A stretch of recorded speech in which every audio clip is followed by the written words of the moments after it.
Assalom, suyumli qarindoshlarım. Kitob o'qish munbiridan Mehray Rahman sizlarga Sherim Buloq sirasini bevos tarqatyapti. Tunuygunki o'qishlikda biz Badri urushi bilan Uhud urushi oralig'idagi lashkariy harakatlar degan mazmunga kelib to'xtagan edik. Unda davomlashtiraylik. Badri urushi bilan Uhud urushi oralig'idagi lashkariy harakatlar. Badri urushi tarixda musulmonlar bilan mushriklar o'tirisida yuz bergan tunji qurolliq to'qinish. Shundaqla musulmonlarning mutlaq ustunlikni egallaganligini butun arablarga e'tirof qildirgan bir qitimliq hal qilg'uch jang bo'ldi. Bu jangdagi g'alaba mevsidan shumliq his qilg'uvchilar yanala janggohda talofatga yo'liqqan mushriklar va yoki musulmonlarning izzat va g'albasini o'zlarining diniy va iqtisodiy tomiriga urilgan o'tkir nashtar deb qaraydigan yahudilar edi. Shung bu ikki guruh dushman kuchlar shu kundan e'tiboran musulmonlarga qarata g'azab o'tida o'rtinib, dard alam cho'qlarida puchilishga boshladi. Alloh taolo bu haqda mundaq deydi: "Ey Muhammad, yahudilar va mushriklarning mo'minlarga hammadan qattiq dushman ekanligini cho'qim bayqaysan." Qur'oni Karim sura Maida 5-sura 82-oyatning bir qismi. Madinada aşu iki guruh düşmanning Abdullah ibn Ubay boshchiligidagi bir turkum o't quyruq g'olchilarmi bor bo'lib, ular vaziyatning taqozosi bilan musulmon bo'lib qo'ygan bo'lsa-mu, ammo ularning islom diniga tutgan maydoni oldingi ikki guruhnikidan hargiz qilishmaydi. Bu yerda yana 4-turkumdagi bir firqa qora kuchlarmi xavf-xatar bo'lib turmoqda edi. Ular Madina atrofi rayonlariga o'ltiraqlashgan Badavi arablar bo'lib, ularning iymon, kufr deganlar bilan kar yo'q edi. Ular faqat bulash, talash va qaroqchilik qilishga odatlangan edi. Shung ular musulmonlarning bu qalbisini ko'rib, sarosimaga tushdi. Ular Madinada kuchli bir davlat qurib, qilib o'zlarining qaroqchilik va bulangchilik bilan turmush kechirish yo'lini to'sib qo'yishidan ansirab, musulmonlarga o'chmalik qilishga boshladi. Hatto amaliy dushmanlashish maydoniga o'tdi. Xo'sh, mana mushundaq har xil xavf-xatarlar musulmonlarni bir tarafdan qurshab qoldi. Lekin bu guruhlarning tanlagan yo'li bir-biriga qat'iy o'xshamaydigan bo'lib, har bir firqa o'zlarining nishon maqsadlariga yetish uchun o'ziga xos bir xil yo'l va bir xil maslakni tanlagan edi. Madina ichidagi munofiqlar ko'rinishda islomni izhor qilib, ostiratdan islom diniga qarshi suiqasd, yelim-mekir, qutratqulik va ig'vogarchilik harakatlari bilan shug'ullanayotgan bir paytda bir bo'lak yahudilar qasdan islom bilan o'chaklashib, dushmanlashish va qarshilashish yo'lini tutdi. Makka doiralarimi keng ko'lamda hujum qo'zg'ab, intiqom nomimizni olamiz deb davron silib, umumyuzlik urush tayyorligi chaqirig'ini e'lon qildi. Hamda musulmonlarga o'zining amaliy ahvolini mundaq uqtirdi: "Jahon bir kun bizgimi qilur oldini, yovlar bizning aybimizdan izlar daldini." Amaliyotda ular Madina tabasiga keng ko'lamda hujum qo'zg'ab kelib, tarixdagi Uhud urushini qo'zg'adi. Bu urushda musulmonlar og'ir talofatga yo'liqdi va ularning nom obro'yimi zo'r daxli tarzga uchirdi. Musulmonlar mana shunday xavf-xatarning oldini olish uchun ajoyib zo'r badallarni to'ladi va muhim rollarni o'yindiki, uningda Payg'ambar sallallohu alayhi va sallamning yuksak harbiy qo'mondonligi, talanti, siyosiy masalalarga bo'lgan yuqori sezgurligi va har xil xavf-xatarlarni yaxshi bir taraf qilish uchun dono tadbir qo'llanadigan o'tkir aql farosati yana bir qatim namoyon bo'ldi. Tuvandagi qurlar shuning kichikiltirilgan tasviridir. Bani Sulaym jangi. Payg'ambar sallallohu alayhi va sallam Badri jangidan qaytib kelib, uzoq o'tmay G'atfon qabilasi, ya'ni Sulaym jamoatining Madinaga hujum qilish uchun kuch tashkillayotganligidan xabar topdi. So'ng u 200 otliq qo'shin bilan ular to'planayotgan yerga ushtumtut bostirib berib, Kidara degan joydagi qarorgohigacha ishkirlab kirdi. Bu chaqda Bani Sulaym xalqi yayloqdagi 500 dak to'yga chorvalarini tashlab, allapurun jinni joylab tikib etishgan edi. Shuning bilan bu mallarga Madina taraf egidorchilik qildi. va uningdan 5dan biri ayrilib bo'lgandan keyin qo'shin ichida taqsim qilib berildi. Har bir odamga 2dan 4ga tekkan edi. Payg'ambar sallallohu alayhi va sallamga Yasar ismli bir qul taqsim bo'lgan bo'lib, u uni ozod qilib etdi. Payg'ambar sallallohu alayhi va sallam bu yerda 3 kun turgandan keyin ondan Madinaga qaytdi. Bu jang Hijriyaning 2-yili Shavval oyida Badr jangidagi qaytib kelib 7 kundan keyin bo'lgan Payg'ambar sallallohu alayhi va sallam o'z o'rniga Madinada Sibay ibn Arfata radhiyallohu anhu ni qoldirgan. Yana bir so'zda Abdullah ibn Ummu Maktum radhiyallohu anhu ni qoldirgan deyiladi. Amalga oshmagan suiqasd. Mushriklar Badrdagi fojialik mag'lubiyatdan g'azab o'tida o'rtinatdi. Butkul Makka Payg'ambar sallallohu alayhi va sallamga qarata qozondek qaynamoqda edi.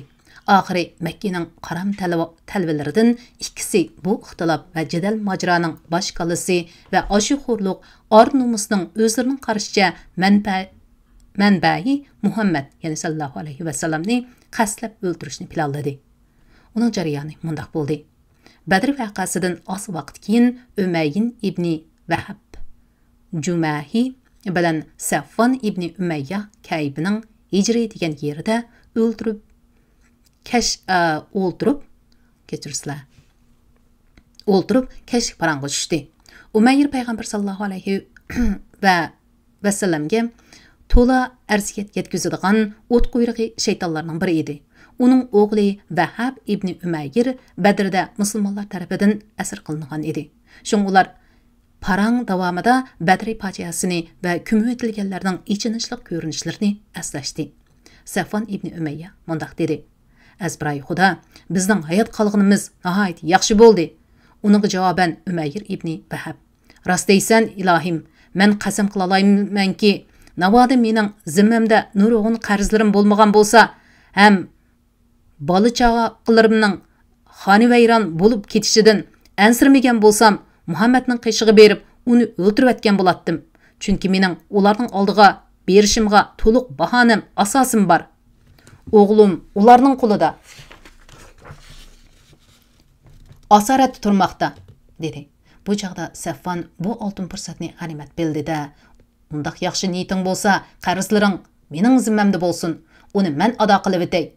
Bola chaqangga kelsak, uni men o'z bola chaqalarimga o'xshash ko'ray yoki ularga mangulik otadorchilik qilay. Ularning har qanday ishi mening zimmamda bo'lsin", dedi. Shuning bilan Umayr uningga: "Undaq bo'lsa, bu ishni qat'iy sir tutqin. Vujudga chiqquncha ikkimizdan o'zga insijin uqmasin", dedi. Safvan: "Albatta shunday qilaman", dedi. Ular bu suiqasd planini intayin maxfiy ravishda bitirgandan keyin Umayr qilichini alaydan jikilab chaqlatdi va kuchlik zahar bilan sug'urib qiynaqa soldi. Ondan yo'lga chiqib, un-tunsiz safarini davomlashtirib, oxiri Madinaga yetib keldi. Umayr Madinada Udul Masjid-Nabavining oldiga berib, masjid darvozasi oldida to'gisini cho'ktirib o'tadi. Uni Umar ibn Hattob radhiyallohu anhu bu chaqda u bir bo'lik musulmonlar bilan jang haqida paranglashib o'tadi deb izohat beribdi. Ko'rib qoldi va Xudoning dushmani it Umayr cho'qim yaxshi niyat bilan kelmadi, dedi. Ondan payg'ambar sallallohu alayhi va sallamning qishig'iga kirib: "Ey Rasululloh, Allohning dushmani Umayr qilichi esiqlik yapti", dedi payg'ambar sallallohu alayhi va sallam. "Uni mening qishimga boshlab kirgin", dedi. Uningcha Umayr payg'ambar sallallohu alayhi va sallamning uyiga mangan edi. Umayr radhiyallohu anhu uning qilichini tangshab to'xtab turdi. Ansar yigitlaridan bir qanchaylanga: "Sizlar payg'ambar sallallohu alayhi va sallamning qishig'iga kirib turinglar va bu habisdan pahas bo'linglar. Uningdan amin bo'lg'il bo'lmaydi", dedi. Anda uni payg'ambar sallallohu alayhi va sallamning oldiga elib kirdi. Payg'ambar sallallohu alayhi va sallam uni ko'rib, Umar radhiyallohu anhu texchi uning gejgisiga qilichini tanglab turadi. "Uni qo'yib, ey Umar. Umayr, sen yaqinroq kel", dedi. Umayr payg'ambar sallallohu alayhi va sallamga yaqin kelib: "Xayrli sahar Muhammad", dedi payg'ambar sallallohu alayhi va sallam. "Ey Umayr, Allah bizga sening bu salomingdan yaxshiroq bir salomni iltifot qildi. Assalomu alaykum. Bu jannat ahlining salomidir, dedi. Ondan uningga nima deb kelding deb so'radi. Umayr, sizlar tutib turib ashu asrni deb keldim. Uningga ihson qilib qo'yivatsanglar, dedi. Payg'ambar sallallohu alayhi vasallam, undaq bo'lsa, yeningga qilich esib kelganing nimasi deb so'radi. Umayr, mundaq qilishlarni dod besib ketgan ilohim, bu qarg'ish takkur qilishlar bizga nima qarg'i keldi deb javob berdi. Payg'ambar sallallohu alayhi vasallam, rost gap qil, zodi nima deb kelding degan edi. Umayr, rost aytdim, men faqat mushu ish uchun keldim, xolos deb turib oldi. Payg'ambar sallallohu alayhi vasallam, undaq emasdi, balki sen Safvan ibn Umayya bilan hijrada o'ltirib Badri fojiasini eslashgansan. Ondan sen gadinimda qarzim bo'lmagan bo'lsa, kichik bolalarimning xonavayron bo'lib ketishidan qo'rqmagan bo'lsam, albatta Madinaga berib Muhammadni o'ldirib atgan bo'lardim degansan.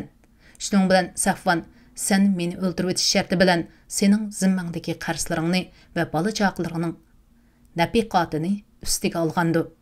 Allah sizlarning uchinchi shaxs uqmagan bu sirlarni menga xabar qildi, dedi.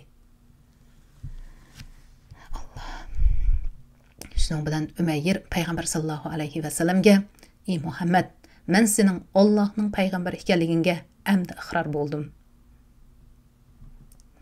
Ey Rasululloh, sen bizga yetkizgan Allohning vahiylarini yolg'on deb inkor qilib ketganmiz. Bu qitimqi ishimizni men Safvandan o'zga insichun uqmagan edi. Amdi bildimki, buni sana cho'qim Alloh xabar qilib qo'yibdi. Xudoga shukri, u meni islomga hidoyat qilibdi va meni mushu yerga o'zi boshlab kelibdi, dedi. Ondan kalima shahodat aytib, payg'ambar sallallohu alayhi vasallamning oldida musulmon bo'lganligini jakarladi. Payg'ambar sallallohu alayhi vasallam, bu qarindishinglarga dindan ta'lim beringlar, uningga Qur'on o'gitib qo'yinglar va asrni qo'yib beringlar, dedi. Ammo Safvan ibn Umayya Makkada Badri fojiasini tilga elinsila, og'zini tatliq qilib to'liq ishonch bilan oz qoldi. Bugun yana ati Badrdagi qonliq or-nomusni oqlaydigan bir xo'sh xabar yetib keladi, deb makkaliklarga tasalli beradi. Kishilar buning nima gap ekanligini so'rasa, "Bo'lganda ko'ringlar, hozir vaqt emas", deb ularni taqozolikda qo'yadi. U kunlarning o'tishi bilan hech xo'sh xabarga erishalmagandan keyin shimol tarafdan kelgan karvonlardan Umayr to'g'riliq xabar egilladi va o'tgan kechganlardan so'rashga boshladi. Oxir bir kuni Madina tarafdan kelgan bir yo'lovchi Umayrning musulmon bo'lib ketganligini va kech kunduz masjiddan chiqmay ilm ma'rifat o'rganayotganligini xabar qildi. Safvan buni anglab uningga mangu gap qilmaslikka va abari nab yetkizmaslikka qasam ichdi.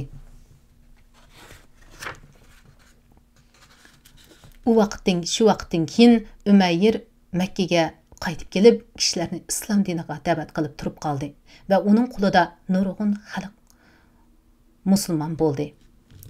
Bani Qaynuqa jangi. Payg'ambar sallallohu alayhi vasallam Madinaga qadam tashrif qilgandan keyin Yahudilar bilan tuzgan kelishimnoma modellarini biz oldingi bablarda tafsiliy bayon qilib o'tdik. Shuningdan beri Payg'ambar sallallohu alayhi vasallam bu kelishimnomadagi prinsiplarga başdan oxiri qat'iy amal qilib keldi.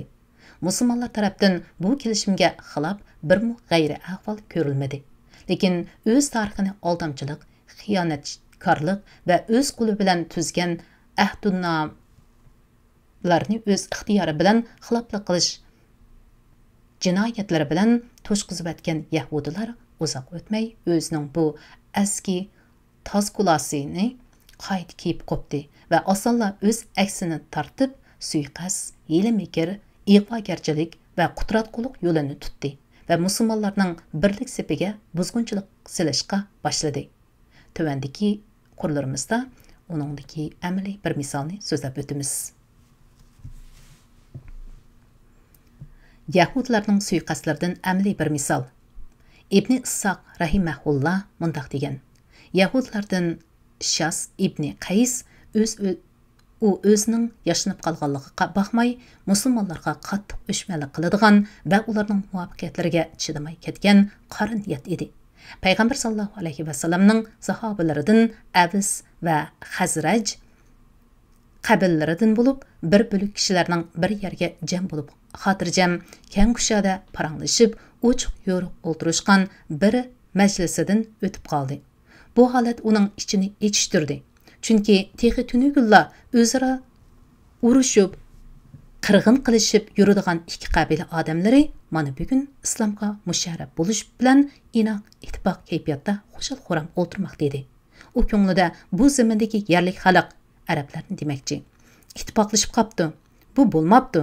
Azbiray xudo, ular birlashib qoladigan bir yerga bu yerda kun yo'q degan o'yga keldida, yendiki bir Yahudi yigitni buyurib, sen avullarning majlisiga berib birdam o'tirg'in, navbat kelganda gap qistirib Boğaz faciasi va uningdan ilgirki yig'iliq kunlarni aslab o'tgin va uningga oid she'r ashorlarni o'qib qo'ygin dedi. Heliqi yigit berib uning deganda qilib edi, kishilarning eg'zi echilib ketdi. Biri biri uni deb talash tortishlar tushdi. O kunlarda kimlarni qirg'anliqlaridan faxrlandi. Yana kelib ikki tarafdan ikki odam maydonga chiqib, o'zanga so'qishtirib, qattiq deyishib qoldi. Ularning zakun ishlari taraqqiy qilib, oxiri biri "Halsanglar uningga, ya'ni urushqa biz tayyor" deb qo'ydi. Shuning bilan har ikki taraf o'rinlaridan turib, g'azabini besisholmay Zahirda ko'rishayli. Ya'ni Zahir Madina sirtidagi bir toshliq soy edi. Deyishib, qurol yaroq, qilich nayzlarini ko'tarib u yerga otlandi. Amriyatda urush portlig'i tasliq qoldi. Uninggacha bu xabar Payg'ambar sallallohu alayhi vasallamga anglandi.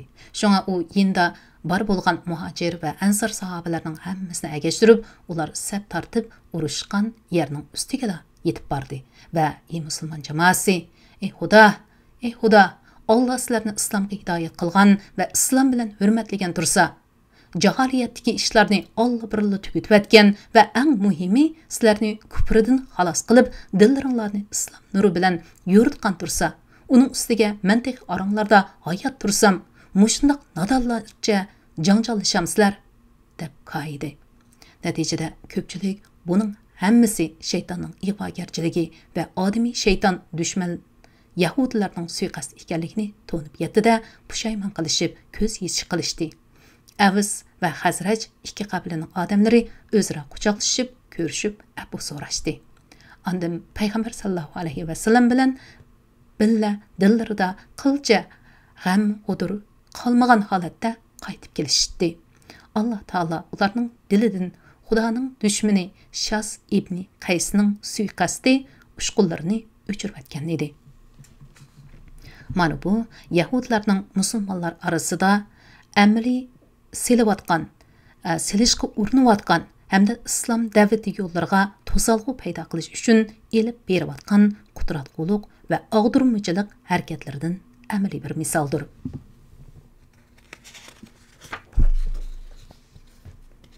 Ularning buningdan boshqa xilma-xil chora tadbirlari bor bo'lib, ular yolg'on ta'tir tashviqotlarni tarqatdi. Imoniy ojiz musulmonlarning diliga shak va gumon urug'larini terish uchun atigini musulmon bo'lib, kashqurni yenib oladi.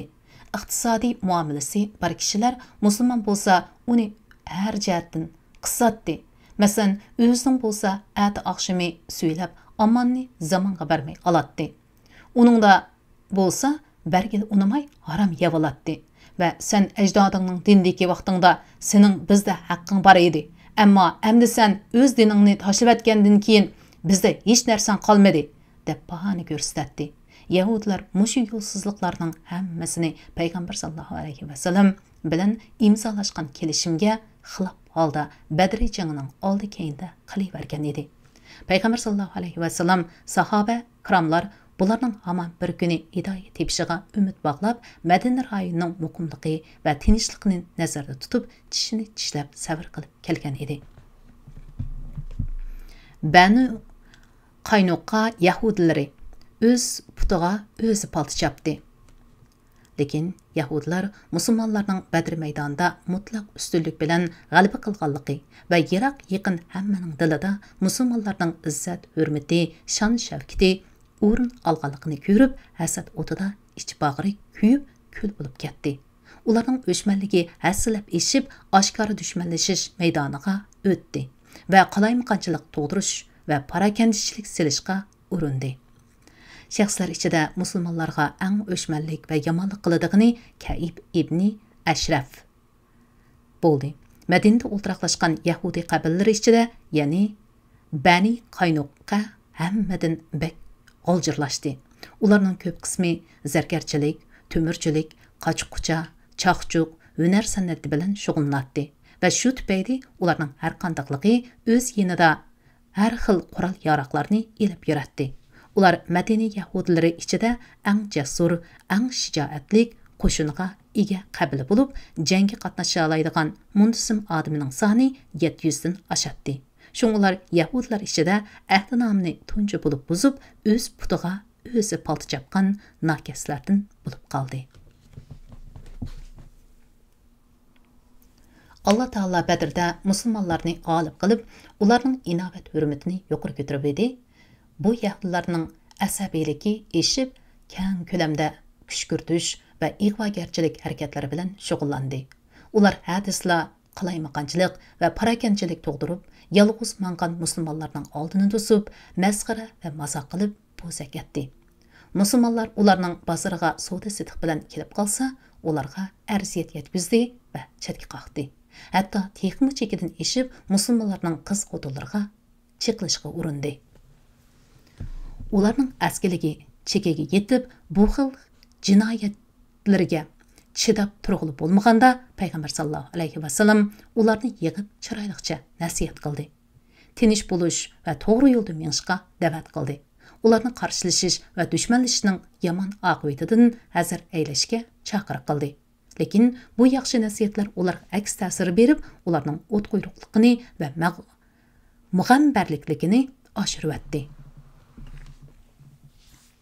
İmam Abu Davud rahimahullah İbn Abbas raziyallahu anhudan rivoyat qilgan bir hadisda mundaq deyiladi. Payg'ambar sallallohu alayhi vasallam Badr jangida Quraysh qo'shinini yengib, zafar quchib qaytib kelgandan keyin Madina tabasidagi Yahudilarni Qaynuqqa bozoriga yig'ib so'z qildi. U Yahudilar jamoasi musulmon bo'ldinglar, Qurayshlarga kelgan naslik sizlarga kelib qolmasin degan edi. Ular payg'ambar sallallohu alayhi vasallamning so'ziga javob qaytarib, "Ey Muhammad, sen Qurayshlardan jang qilishni bilmaydigan bir qancha gul layg'azallarni o'ltirib, o'zingni cho'ng bog'lab ketmagin. Sen biz bilan urushib baqsang, ondan keyin bizning kim ekanligimizni va urush deganning nima ekanligini bilib qolasan. Sen texi bizdeklarga yo'liqib baqmading" deyishdi. Bu chaqda Alloh taolo, "Ey Muhammad, kuffarlarga aytganki, sizlar dunyoda mag'lub qilinsizlar va oxiratda jahannamga to'plansizlar. Jahannam nima degan yomon to'shak. Ey Yahudlar jamoasi, Badrda jang uchun uchrashgan ikki guruhda sizlar uchun ibrat bor. Biri Alloh yo'lda urushayotgan guruhdir, yana biri musulmonlarni sonini o'zlaridek ikki barobar ochiq ko'rgan kuffarlar guruhidir. Ya'ni Alloh kuffarlarga qo'rqinch silish bilan ularni urushdan qo'l yig'dirish uchun kuffarlarga musulmonlarning sonini jiq ko'rsatdi. Alloh xohlagan kishiga yordam berib qo'llaydi. Buningda haqiqatan aql egalari uchun ibrat bor. Qur'oni Karim sura Al-Imron 12-13 oyatlar. Yahudlarning payg'ambar sallallohu alayhi vasallamga qaytargan javobining ma'nosi, yomon bo'lsang maydonga chiqqin, urushimiz deb jang e'lon qilganlik bo'ladi. Lekin payg'ambar sallallohu alayhi vasallam ochiqini yutib sabr qildi. Musulmonlarmi sabr qildi. Alloh taolaning nimalarni o'rinlashtirganligini kutdi. Ammo Bani Qaynuqa Yahudlari barxanzir hadidan eshib, nuqulisi o'sishga boshladi. Ular shuningdan uzun o'tmay Madinada qalaymiqanchilik va muqimsizlik tug'dirib, o'z putiga o'zlari palta chepib, bo'yinlariga o'lim sirtmiqini o'z qo'li bilan silishdi. Muasira, taslim, andin surgun. Sabrning cheki bo'ladi. Ish mushu yerga yetganda payg'ambar sallallohu alayhi vasallamning sabr qochisi toshdi va amdiki sabrni o'limdan qo'rqqanlik va xo'rliqqa rozi bo'lganlik deb bildi.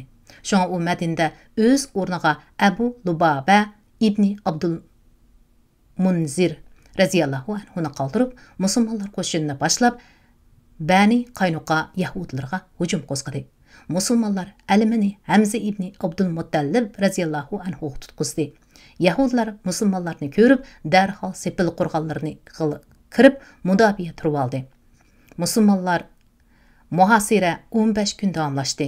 Ular Hijriyaning 2-yili Shavvol oyining 15-kuni muhasiraga ilingan edi. Muhasira Zulqaydaning yangi oyi ko'ringanga qadar davomlashdi.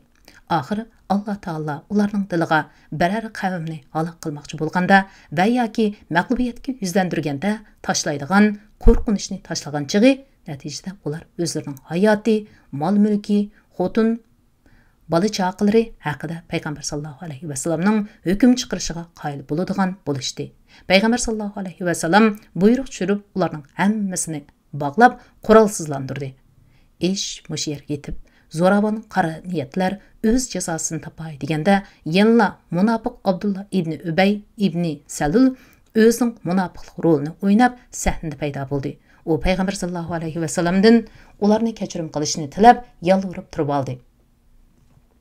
U mundaq dedi: "Ey Muhammad, mening ittifoqdoshlarimga yaxshilik qilgin. Bani Qaynuqa yahudlari Madinadagi Hazraj qabilasidagilarning ittifoqdoshi edi." Payg'ambar sallallohu alayhi vasallam va uning gapini anglamas qisaldi. Abdullah ibn Ubay yuqorqi so'zni qayta takrorlab, payg'ambar sallallohu alayhi vasallamning ko'ziga kirib oldi. Rasululloh yana uning gapiga quloq solmay, o'zining ishi bilan mashg'ul bo'lgan edi.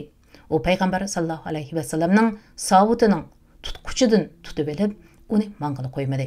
Payg'ambar sallallohu alayhi vasallam uningga "Meni qo'yib atgin" dedi va qattiq g'azabga keldi. Atrofga turganlarmi buni sezdi. Payg'ambar sallallohu alayhi vasallam uningga yana bir qatim "Hay, sening bu qiliqingni meni qo'yib at" degan edi, lekin bu qalin munofiq qilchi bo'shashmasdan: "Yo'q, azbroy Xudo, men seni mening oshu ittifoqdoshlarimga kengchilik qilmoqcha qo'yib atmayman. 200 dak yordamchi qo'shin, 300 dak jangovar qo'shinni biroqla qirib tashlamoqchimisan?" Kechirsizlar. Ular meni oq qarlarning hujumidan saqlab kelgan. Men jahonning ta'tir aylanishidan qo'rqmayman. Deb turib oldi. Shunga payg'ambar sallallohu alayhi vasallam musulmon bo'ldim deb yurgili teg'i to'liq 1-2 oy bo'lmagan. Bu munofiqning yuzini ayab, ularning hayotini shuningga iltifot qilib atdi va ularni Madinadan chiqib ketishga, ikkinchi Madinada ko'zga chiliqmaslikqa buyurdi. Natijada ular Sham, ya'ni Suriyaning Azruat degan yeriga ko'chib ketishdi. Ammo uzoq o'tmay ularning mutlaq ko'p qismi o'lib ketdi. Payg'ambar sallallohu alayhi vasallam ularning mol-mulk, qurol-yaroqlarini yig'ib olib, uningdan o'ziga 3 dona o'qya, 2 qur savut, 3 dona qilich va 3 dona nayza ilib qoldi. G'animatlarni qo'shin ichida taqsim qilib bo'lib berdi. G'animatlarni jo'qlash va tizimga elish ishlariga Muhammad ibn Maslama radhiyallohu anhu mas'ul bo'lgan edi.